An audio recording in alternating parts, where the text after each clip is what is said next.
तर स्वागत आहे तुमचं नवीन ब्लॉगमध्ये. दिवाळीत खरेदी केलेला परफ्यूम मारायचा लक्षात नाही. मग म्हणलं उघडून बघूया तर कसला आहे. मग मारला की फवारा. आज रानात जायचं नियोजन होतं, तर मग चला बघूया काय होते. रानात पाऊल ठेवलं तर ही बघा कुत्रा आलं लगेच पळत.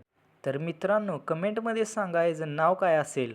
तर चला तुम्हाला आता शेजाऱ्यांच्या म्हशा दाखवतो. ह्या बघा म्हशी कशा बावरून बघायला लागल्या ती. तवर काकांचा फोन आला, ट्रॅक्टरसाठी ऑइल घेऊन ये. मग काय निघालो ऑइल घेऊन. इथं आल्यावर का आलं की वावर नांगरायचं होतं. मग काय पलटीला ऑइलिंग केलं आणि नांगर झालं खटक्या बोट आणि जाग्यावर पलटी. मग ट्रॅक्टर लावला व्यवस्थित आणि केलं नांगरायचं चालू. तवर किडं खाण्यासाठी कव्याने लावली प्रेझेंटी.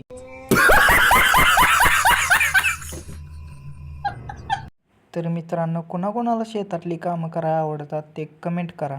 तर वावर व्यवस्थित नांगरून झालं. मग म्हणलं आता जाऊया घरी. जाता जाता ही विहीर दिसली म्हणून म्हणलं जरा व्ह्यू घेऊया.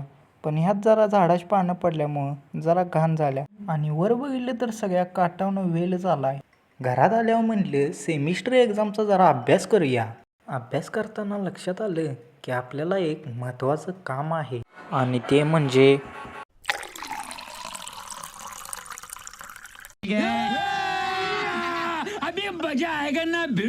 संध्याकाळची थंडी असत्या म्हणून गल्लीतल्या मित्रांनी मिळून शेकोटी केली.